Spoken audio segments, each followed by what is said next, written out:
chamando os homens pra viver, chamando os homens pra viver, mas nem por isso ele é maior que o Parnaíba ou o Tejo, mas nem por isso ele é maior que o Parnaíba ou o Tejo.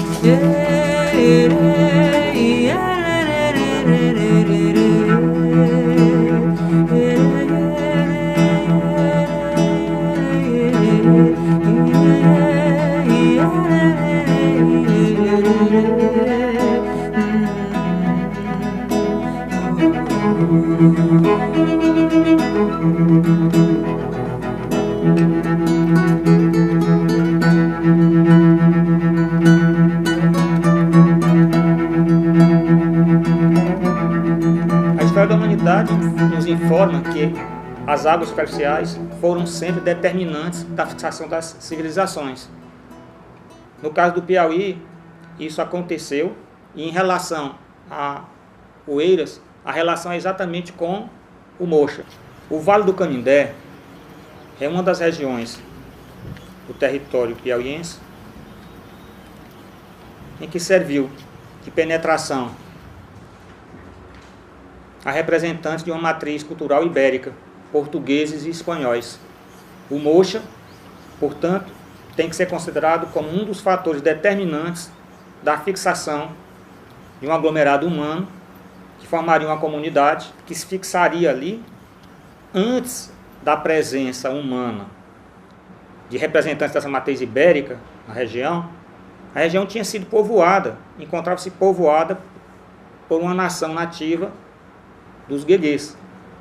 Então, o Vale do Canindé, e especificamente o Vale do Mocha, esteve ocupado por uma nação nativa, gueguê, e a relação entre os nativos e as águas superficiais, essa vinculação, esses povos estabeleciam uma relação muito mais profunda em termos de cultura, porque consideravam essas águas como fonte de vida. E como algo sagrado. As águas também remetiam ao sagrado e aos mitos. Por essa razão nós temos o Piauí, a tribo Piauí da nação Acroá nominou um curso d'água de Piauí. A tribo Canindé da nação Jaicó nominou o Canindé. A tribo Poti da nação Tremembé denominou o curso d'água Poti. A tribo Genipapo da nação Tremembé nominou de Genipapo um curso d'água. A tribo Piracuruca da nação Tremembé nominou um curso d'água de Piracuruca. Em relação ao Mocha, infelizmente, nós não temos até o momento a informação que nos permita identificar qual teria sido a denominação antecedente de Mocha. Com a presença desses representantes da matriz cultural ibérica, que aqui chegaram, e com a opção econômica e ideológica que fizeram por estabelecer a atividade da pecuária extensiva, estabeleceu-se um conflito de interesses que resultou numa luta armada em disputa pelas terras e as águas superficiais. Então as fazendas criatórias de gado bovino e cavalar foram sendo instaladas nessa região, obviamente com o extermínio, com a morte física, ou com a expulsão, ou com o processo de escravização dos nativos para a utilização deles como força de trabalho escrava, fato que está relacionado também à região, porque onde hoje é Tanque do Piauí, existem as ruínas de um dos aldeamentos, dos 13 aldeamentos que foram identificados no Piauí, aldeamentos indígenas, o de São João de Sende, onde foram aldeados exatamente os gueguês. O Brejo da Mocha, que é uma região relacionada diretamente ao Riacho da Mocha, foi a área escolhida para a instalação do núcleo humano que originaria a Vila da Mocha e posteriormente a cidade de Oeiras. Essa informação consta no primeiro documento escrito, manuscrito, sobre o Piauí, que é a descrição do sertão do Piauí, do padre Miguel de Carvalho. O Riacho Mocha, ele vem lá da Lagoa do Tabuleiro.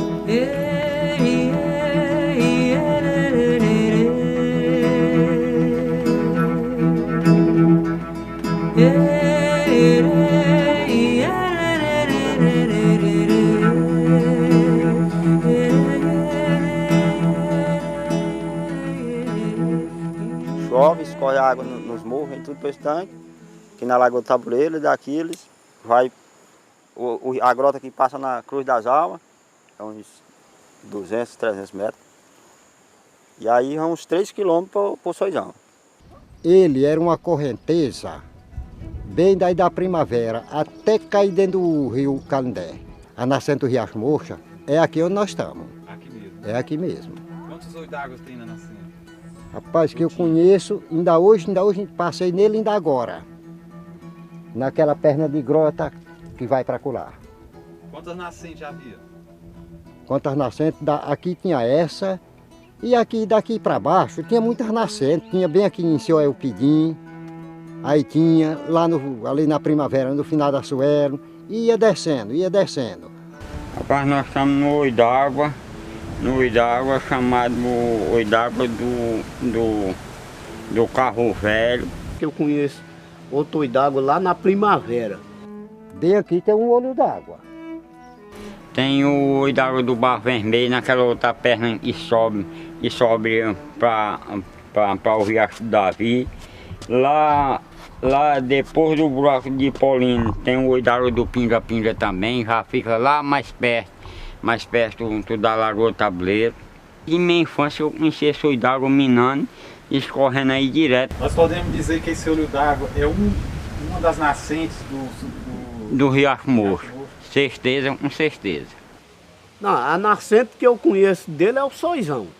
Não dá para você precisar onde é a nascente do Mocha, porque ele é, como todo riacho ou rio, geralmente a nascente é em cima, são vários olhos d'água. A cidade era abastecida com olhos d'água, por olhos d'água, né? Havia vários no perímetro, no espaço em que ele passava. Eu talvez fizesse que ele fosse perene o ano todinho. E a água que se bebia era a água dos olhos d'água. Esse olho d'água era a riqueza. Ele tinha uma pirâmide em cima, uma tampa de ferro, e quando ao amanhecer ele sangrava por cima das paredes. A água era todo tempo saindo, né? Eu me lembro bem desses dois olhos d'água, né? Na parte do Beco do Mocha e mais lá embaixo, já lá perto da Várzea, perto do Burim. Quando eu cheguei aqui, ele já era com as paredinhas aqui, já com as calçadinhas, o pilarzinho, um monte de lixo dentro e seco. E as mulheres, as pessoas chamadas botadeiras d'água, né? Geralmente senhoras pobres, que ficavam a manhã toda com a lata botando água. As pessoas que já tinham que tinham posse, já tinham um animal com ancoritas, né? Meu senhor d'água é velho, porque criou todo o povo de Oeira. E não tinha água encanada nesse tempo. Eu carreguei água nessa rua toda na cabeça, voltando nas casas. Daqui do senhor d'água e do outro de lá. E tomei muito banho nos vários poços formados em diversos espaços do curso d'água, lá em Oeiras, né? E antes ainda na parte do Rosário, lá mais acima, tinha um local chamado Forquilha do Rio. Tinha um poço lá muito interessante, né? Depois, após a Bica, um lugarejo, uma propriedade chamada Bica, ele descia e formava o Poço dos Cavalos, naturalmente porque lavavam animais lá, né?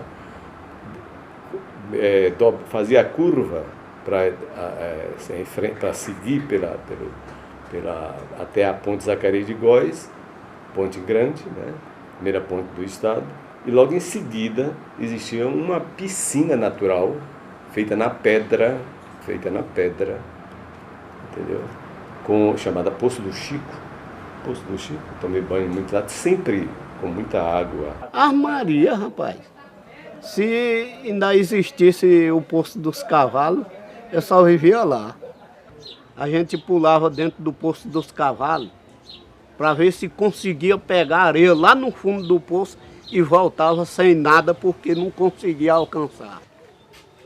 Agora lá na outra ponte, lá na Transamazônica também, tinha um poço lá do outro lado da ponte, era um poço muito grande. Lá era onde eles chamavam lá o Bacanga. Não tem mais posto dos índios, não existe mais posto dos cavalos, não existe posto do lajeiro.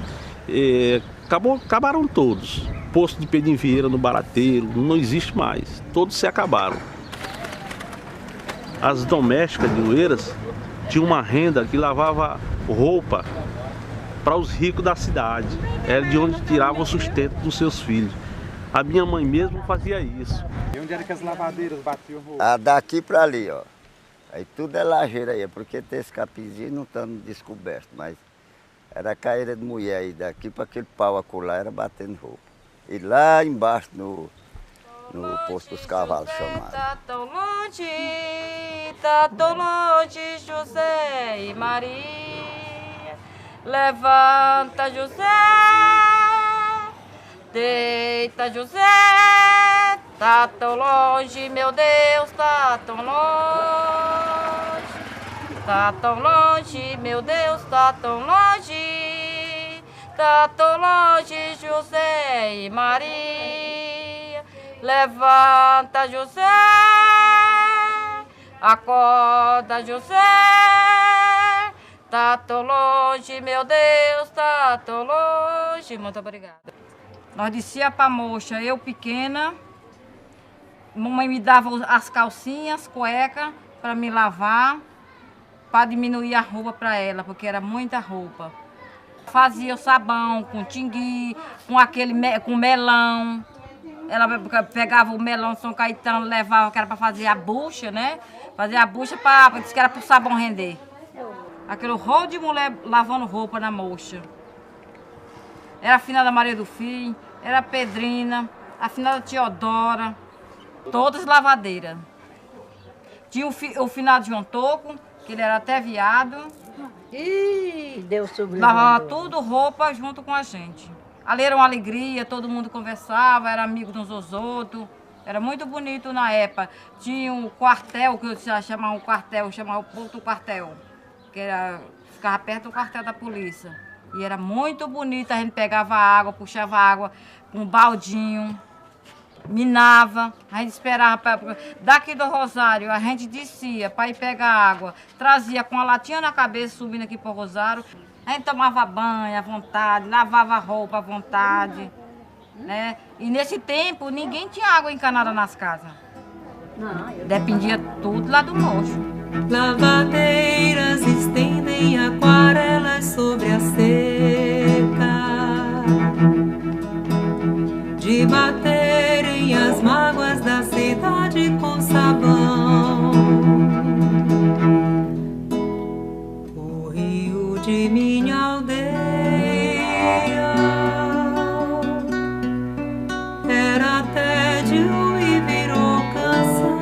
relação ao Mocha, ele está parcialmente preservado e reconstruído nos textos de literatura produzidos por autores piauienses e alguns especificamente oeirenses. Seguramente aquele riacho marcou muito a vida do OG, até porque a aridez de Oeiras, tudo aqueles montes escarpados, aqueles morros que tem por ali, o riacho deveria ser um refrigério para os olhos. Ninguém poderia passar indiferente a um riacho de águas cristalinas cortando uma cidade numa região tão árida. Isso deve ter marcado profundamente a vida do OG e, consequentemente, tem reflexo na sua obra. Eu lembro aqui o Fernando Pessoa, que afirma textualmente em um dos seus poemas que o rio de minha aldeia não é o Tejo, mas é o rio da minha aldeia. Mas a visão que o OG tem do Mocha, em alguns momentos, é uma visão também muito lírica. Só no momento que eu me lembro, o OG fala da cheia do Mocha, em que o riacho chegou a assustar, inundando alguma coisa. No mais, ou as águas são cristalinas, ou as águas são sonolentas. E o velho Mocha pletórico salta do lugar onde outrora existiu o seu leito e que os homens destruíram, aterraram, salta dali e, não tendo por onde correr, pacificamente entra pelos quintais, derruba muros, invade ruas e destrói casas. Postando Queiroz em O Cometa. Eu não conheci o Riacho Mocha, nunca vi esse riacho. O que eu encontrei em Oeiras foi um esgoto. Quando uma parte desse riacho aqui foi transformada em galeria, depois que uma parte do riacho também foi transformada em um açude para ser irrigado, que canalizou uma parte da água que corria aqui pelo leito do riacho para irrigação. Também vários olhos d'água que foram tampados, é um outro fator que contribui para essa situação aqui. A retirada da mata ciliar que existe aqui, a mata nativa que também não existe mais. As várias residências que estão construídas aqui praticamente dentro do leito do riacho e, sobretudo, a falta de sensibilidade do povo em conservar esse tipo de marco histórico que é o Riacho Mocha. A partir de um determinado momento, talvez com a falsa ideia do que seja progresso e posturas de administração, as intervenções passaram a ser exatamente no sentido oposto.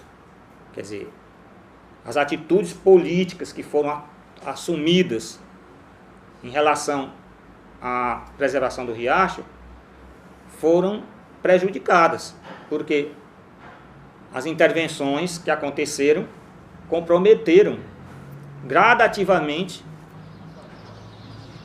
a sobrevivência do riacho. Aí doou, não tinha mais onde meter concreto, porque ele já tinha metido entre as duas pontes, no Pouca Vergonha e outras áreas.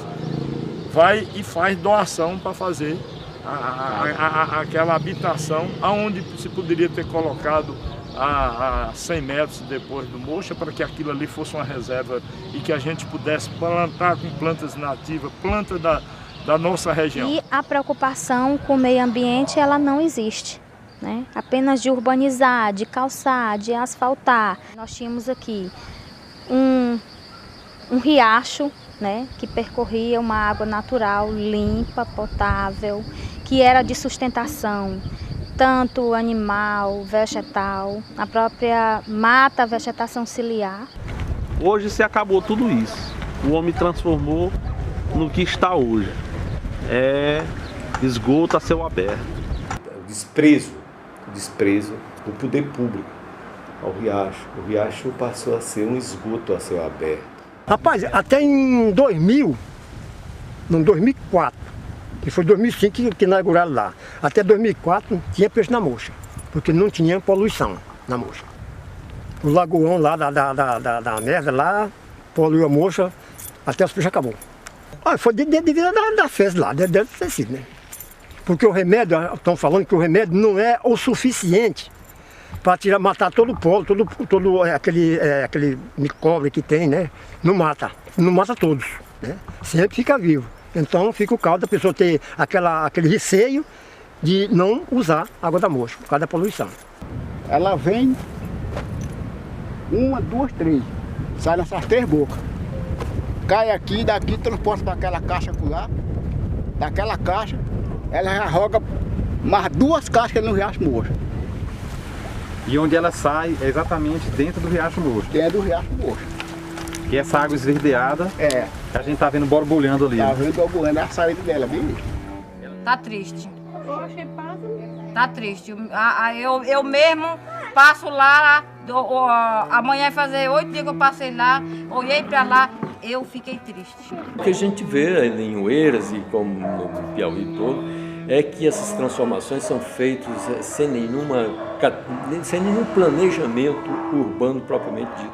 Com o riacho, que eu vejo ali, naquele dia que nós passeamos lá, são muitas edificações que estão ocupando aqueles entornos, aquelas encostas que eram terrenos livres de ocupação. Ali está sendo ocupado, né, por muitas construções, onde parece, né, pelo trabalho do tombamento, que seriam áreas não edificantes pela própria caracterização do lugar, né. E não houve preocupação alguma do gerenciamento desse manancial que corta a cidade de Oeiras.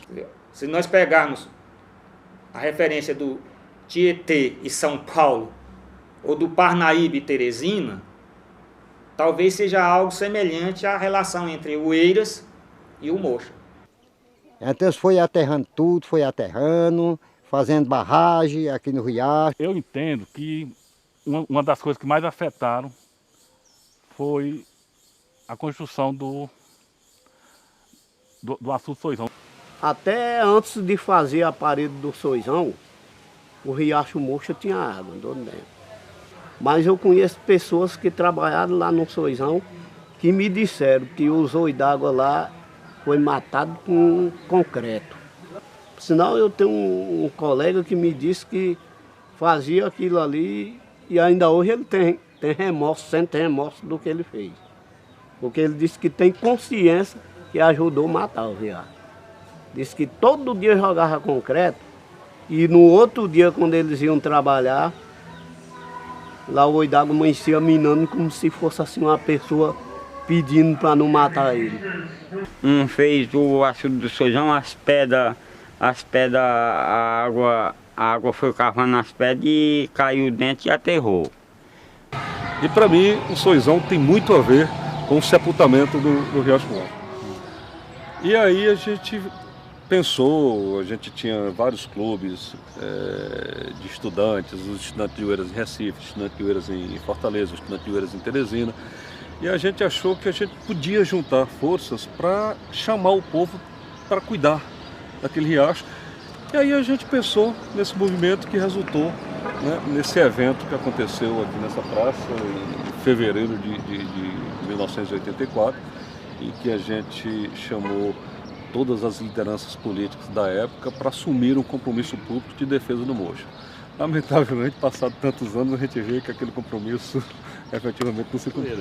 Então, os políticos eles ficaram bem no centro, né, com os organizadores do encontro, e aqui a população nessa parte de baixo onde nós estamos.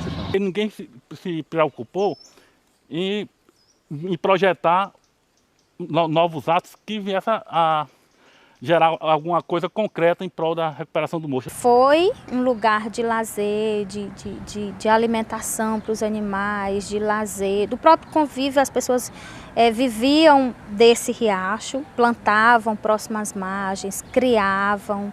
As pessoas usavam a água para o seu próprio consumo. As crianças, os adolescentes de hoje, eles não vão ter mais, ver no Mocha, mais toda essa importância que as pessoas de antes, de uma geração, né, de há uns 20 anos atrás, desfrutou.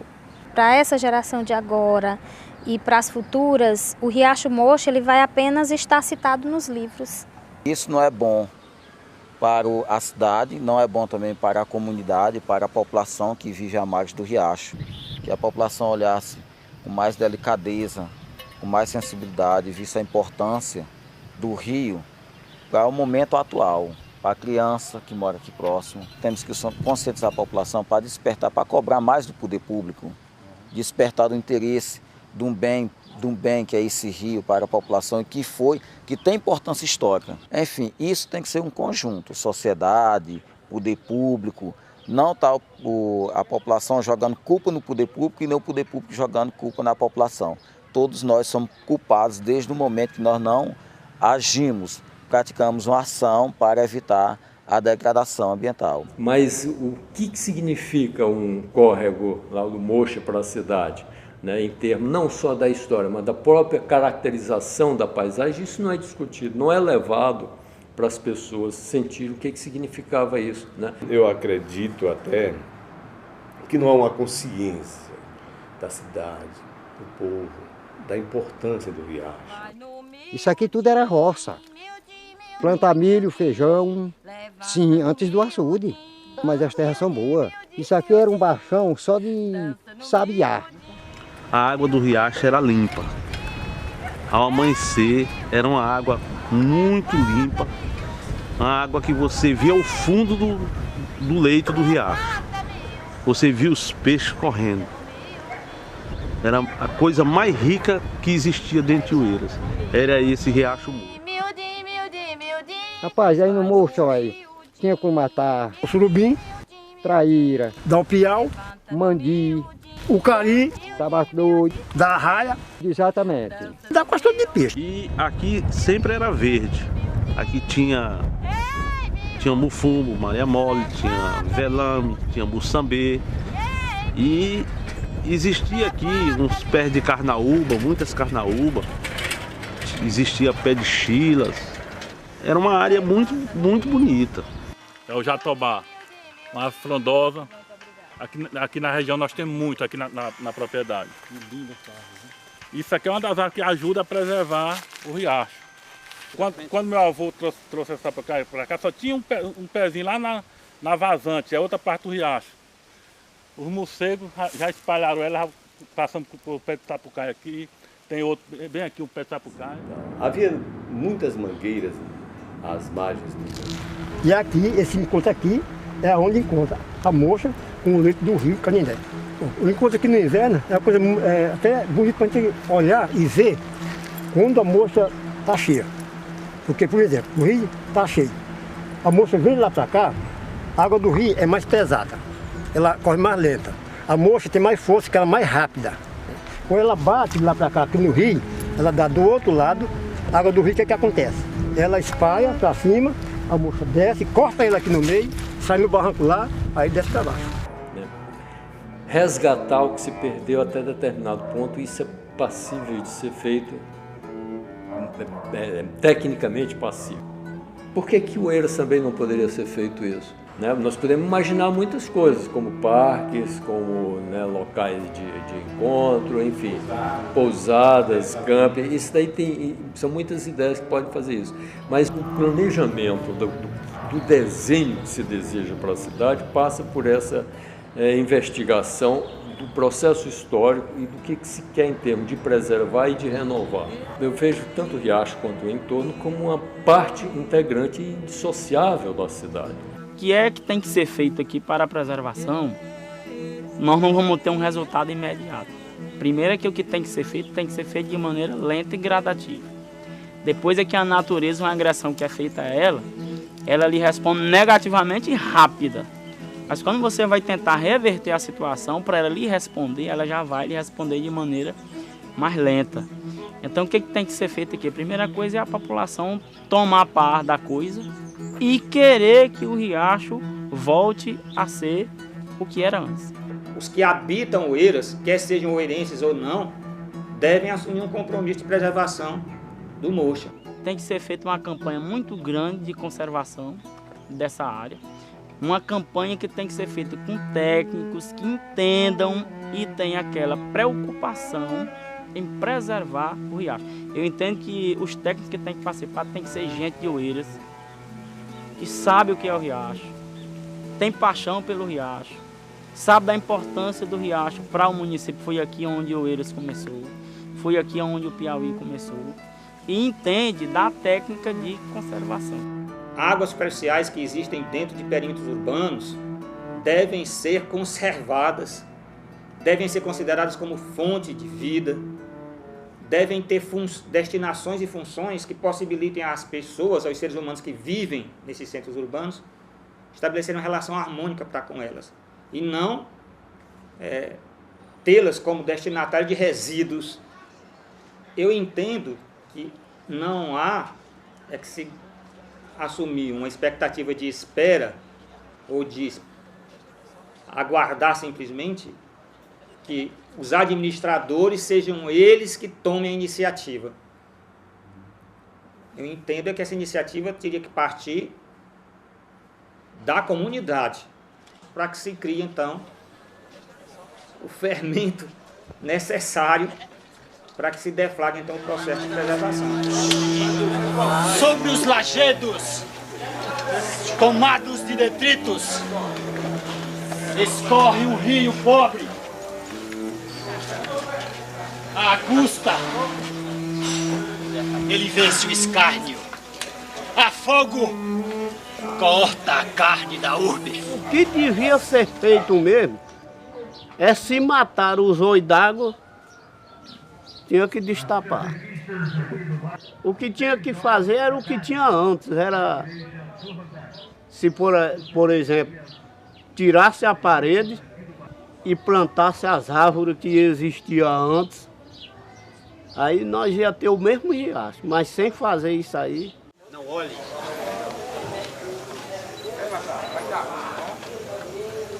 O riacho tem sede.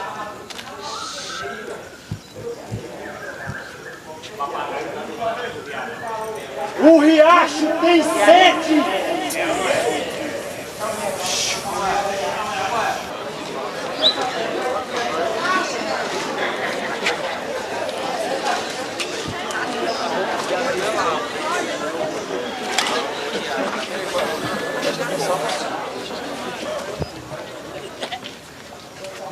O rio da minha aldeia corre entre lajedos e salsas do campo, chamando os homens para viver. Mas nem por isso ele é maior ou menor que o Parnaíba ou o Tejo. O rio da minha aldeia tem por amigo as quintas verdejantes. E o segredo dos pássaros não revela, como o lodo das pedras tripula o coração. Lavadeiras estendem aquarelas sobre as cercas, depois de bater a cidade, as mágoas da cidade com sabão. O rio da minha aldeia leva tudo que até então era tédio e virou canção. De minha aldeia era tédio e virou canção.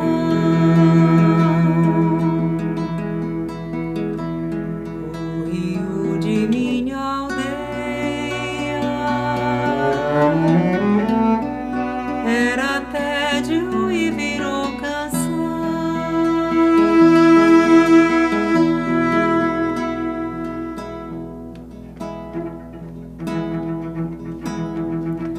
Yeah.